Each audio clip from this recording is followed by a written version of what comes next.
Good morning. So, today's a big day in Washington, and Donald Trump being Donald Trump, well, he's basically, all those campaign promises he made about he's going to repeal and replace Obamacare. Well, at the first sign of trouble, he's decided to cut and run. Yeah.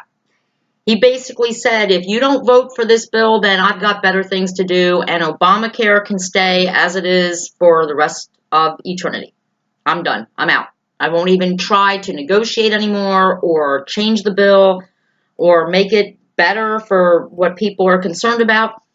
You don't vote for this bill as it stands right now, I'm done.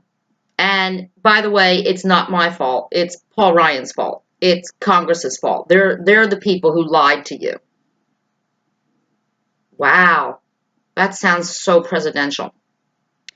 Actually, to me, it sounds like a spoiled brat. Someone who says, well, my first try didn't work out, but it isn't my fault. Just all my friends didn't like it. And I don't want to play anymore. I'm going to take my ball and go home. Wow. Here's the problem.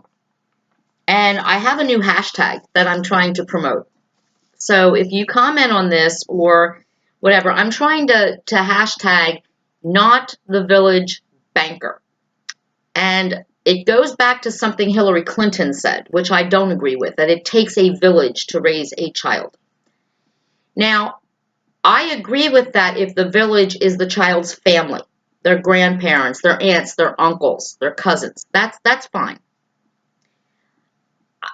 I'm not part of a lot of these villages that I am forced to be the banker for. And I'm getting a little tired of it, especially when I actually got to see for the first time the bill the Congress is voting on right now for health care, which I actually agree with. And here's why I agree with it. Because back when my husband and I first became self-insured, and when I say self-insured, I don't mean that we have 50 employees that we pay insurance for. I mean that we are self-insured. We used to be able to call a guy and buy health insurance that we would need. We used to be able to say, we want that, we don't need that, we're never going to use that, and get a health policy for my husband and myself, which is our business. This is the only people who use the health care in our company, me and my husband. And that was great. We were able to keep our budget at $500 a month for both of us with a $2,500 per year deductible for both of us. And then after Obamacare, here's what started showing up that we didn't have to pay for before because we were self-insured, 2 people. Now we have to pay for, and this is what the new plan is going to eliminate, where we won't have to pay for that anymore. We would be able to choose. And you have to remember something about me. I am a 52-year-old woman with 2 blood tests that prove I am in menopause. That means I cannot have children. And my husband and I have no children. Nor are we responsible, technically, for caring for any children. So, here's what, if this plan would pass today, we would get to now do. We would no longer have to have a health insurance policy at $1,500 a month with a $7,500 per year deductible each, meaning $15,000 a year for both of us. We would not have to pay for pediatric services. Again, neither myself nor my husband are welcome at any pediatrician's office or pediatric dentist. So that would be a good thing because we don't need to pay for that. I'm not the village banker. No. Maternity and newborn care. Well, again, menopause. Can't have kids, don't have kids. Won't be needing that. Cross that off. Shouldn't be paying for it, don't need it. Mental health treatment. Well, 52, my husband's 47, we're not nuts yet. Chances are probably not going to need that one. Rehab. Now, that depends on what rehab is. I mean, if I break my leg and I need rehab, that's one thing. But as far as alcohol and drug rehab, no. See, I drink and I smoke cigarettes, but don't want to quit drinking anytime soon. So probably not going to be needing the rehab. So the other things that are on there, I would choose to have. Even though my husband and I both do not do prescription drugs, we run as far away from them as we can if we absolutely need them. And I think the one prescription drug my husband and I have both been on recently is because of our teeth. We've been on antibiotics but they're not that expensive. But yeah, okay, I'll pay for prescription drugs. That's fine. Lab and ER services, hospitalization, and outpatient care. Yeah, I need that. That's a what if situation. So sure. But we always had those things when we were self-insured. The only new things that have raised our premiums so high is this kiddie stuff.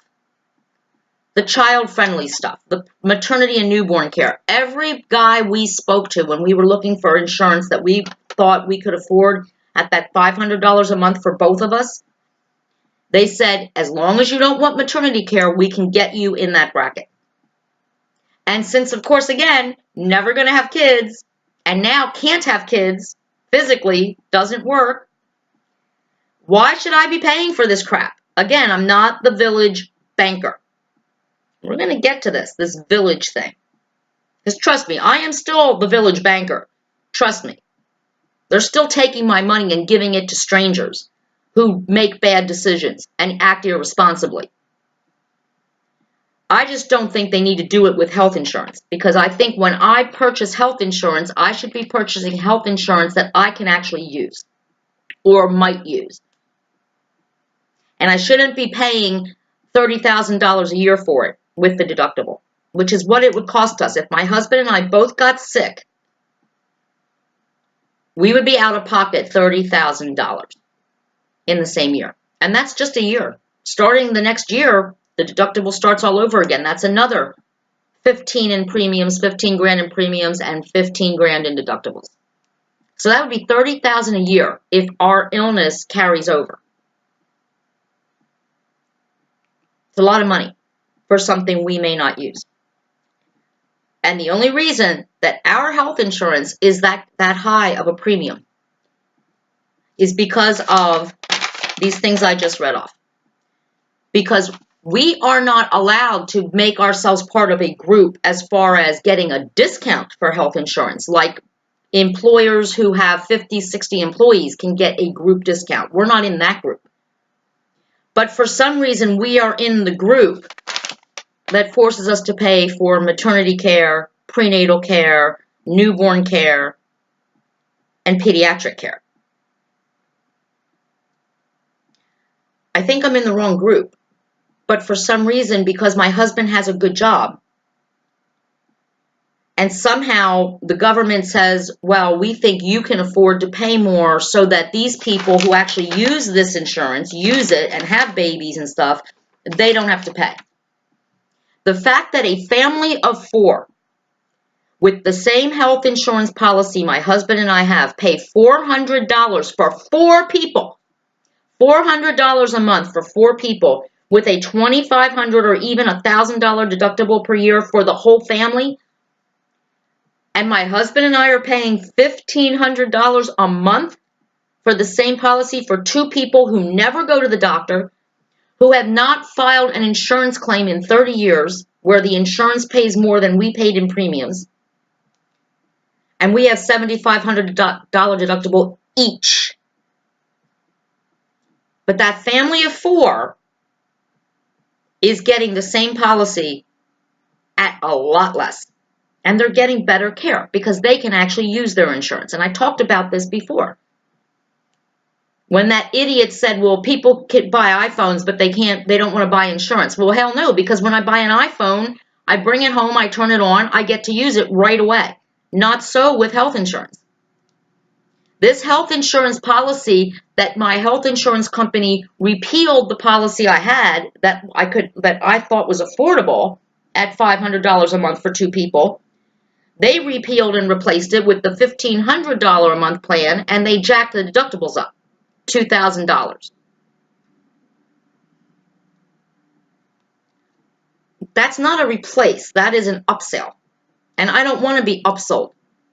as I get older and I'm still enjoying good health, I need less and less health care than I ever did. I don't need pap smears anymore because I'm not on birth control anymore. And we all know that OBGYNs, they force you to get the pap smears as a woman, or they won't give you your birth control. Well, since I don't need birth control, I no longer need the OBGYNs and their pap smears either. And that is my choice. So now I choose if and when I get a pap smear. Nobody else chooses. I get one every 3 years, every 3 to 4 years, depending on what my mood is. If I want to be stressed out by getting a cancer screening that I don't even trust the results anyway, because they're so all over the place. I've had a false positive. I know people who've had false negatives. I don't trust the preventive care, so I don't really need the preventive care either. Because I'm the kind of gal that if it ain't broke, I don't go try to find out if it's broke. When I know it's broken, then I go get it fixed. So these are all the things that I'm paying for right now because I'm considered part of a group that I really don't belong in. When I should be in the group of self-employed people who should be getting discounts, and especially getting discounts for being healthy instead of being punished for being healthy. And I should be in the group that because my husband has a decent job and makes a good living, we shouldn't be punished for that either. And let me tell you something very honestly. Self-employed people are an interesting bunch because many of them set their own hourly wages. They set their wages.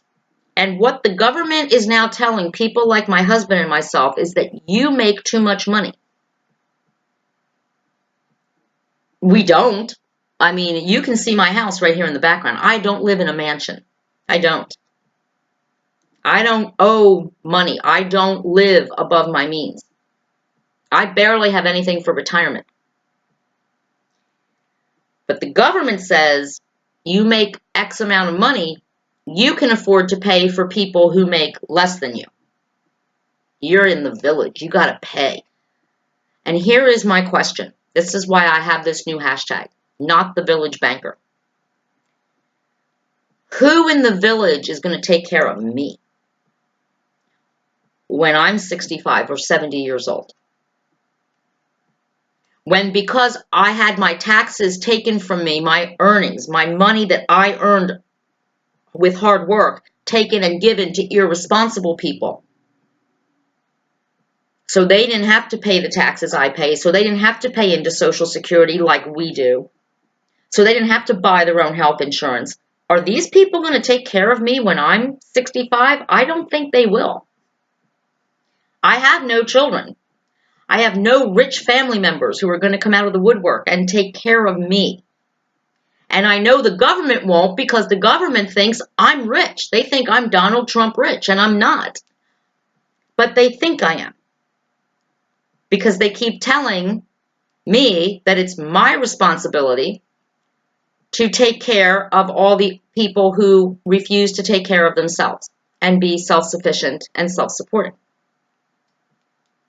Now, I've gotten over the fact, I've ranted about this for 25 years, about welfare and food stamps and Medicaid. I've ranted about it for years.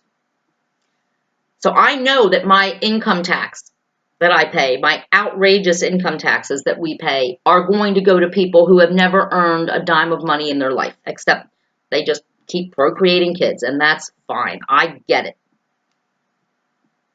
But with health insurance, you already get free housing, you get cheap housing, you get free internet, you get free cable, you get a free cell phone,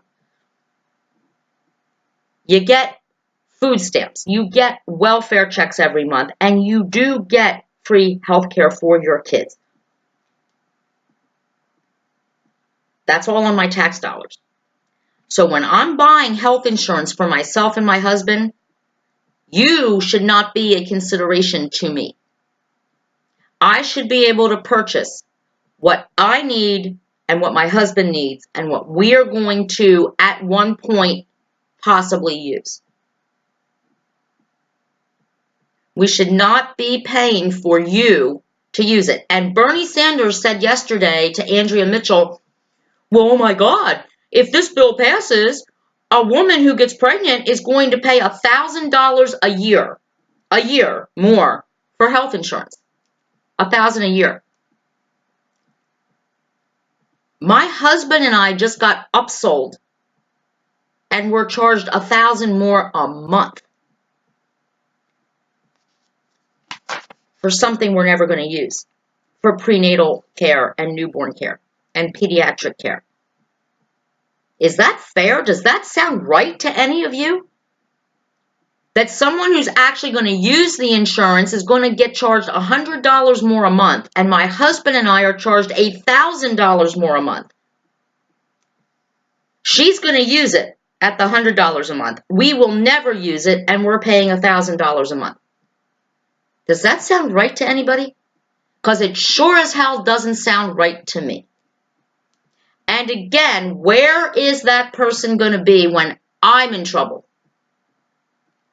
I own a home. No one's going to give me assistance. Government ain't going to help me because I own a home. Because my husband earns a good living. Nobody's going to help me. There is no village for people like me. I don't even belong to a country club because I'm not that kind of wealthy. I don't even have country club friends to help me. And these young people now who are not paying taxes, who are not paying into Social Security, when they turn 65, who is the village that's going to take care of them? You don't pay into Social Security, you don't get it.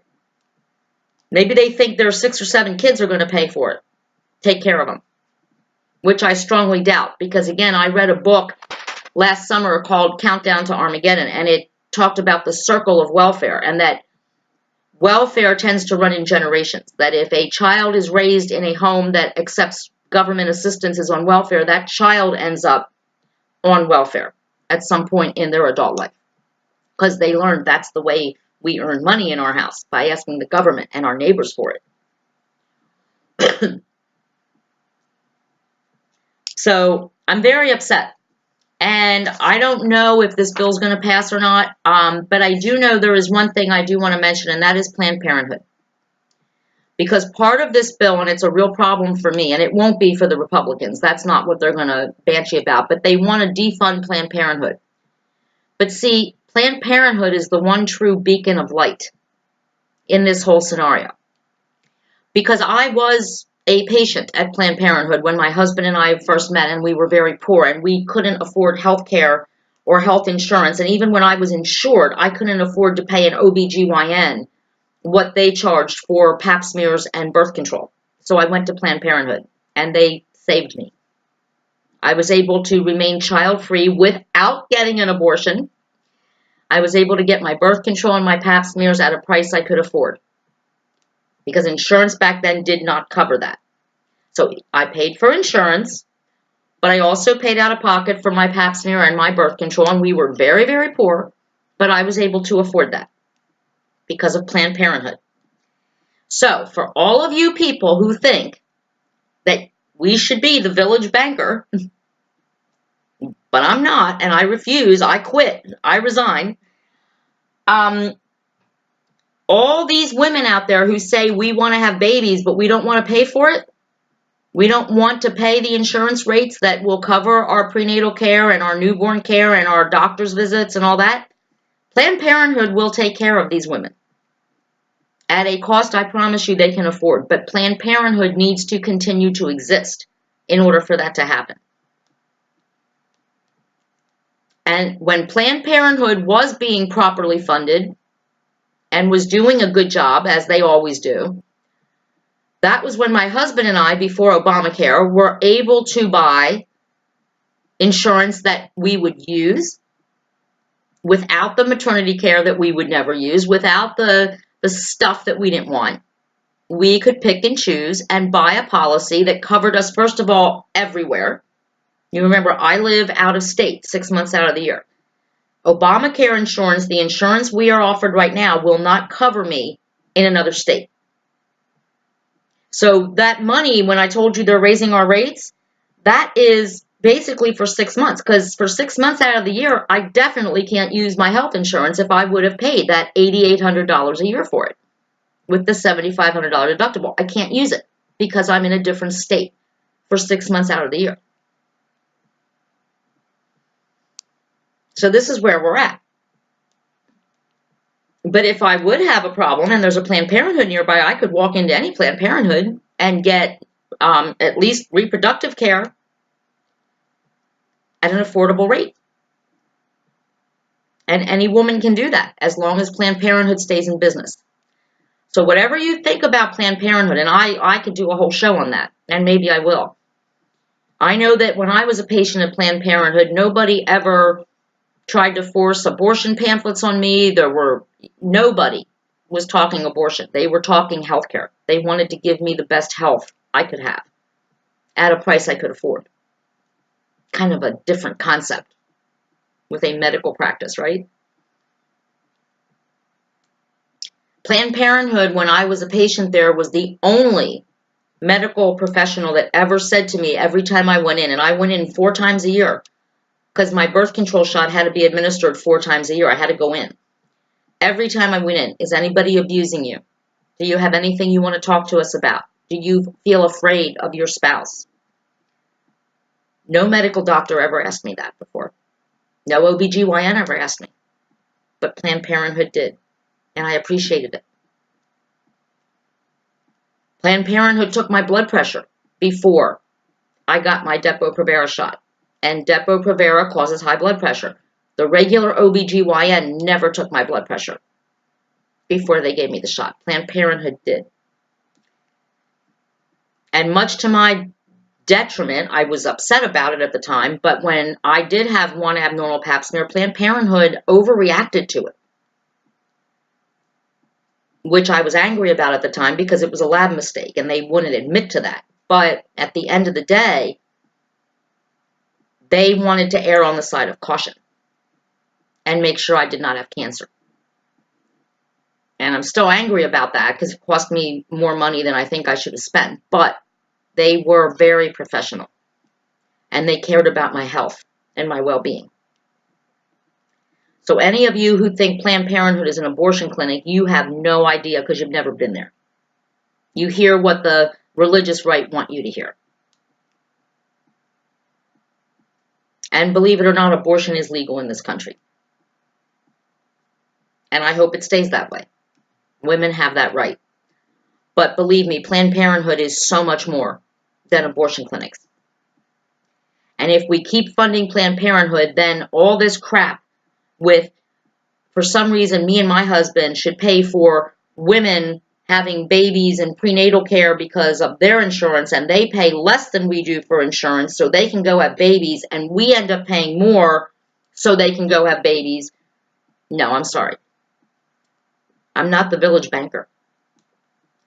So I would love to hear comments, and I am on Facebook. As you know, this video will be on Facebook. I am also on Twitter, and I'm going to try something interesting next week, or maybe even this weekend, just for shits and giggles. I've been live tweeting occasionally with actors from my favorite TV show, General Hospital. And I think I'm going to try to do a live tweet. @PoliticalPaula is my handle on Twitter. You may follow me. I already have 1,000 followers. And I think I'm going to set up a time to do a live tweet with all of you.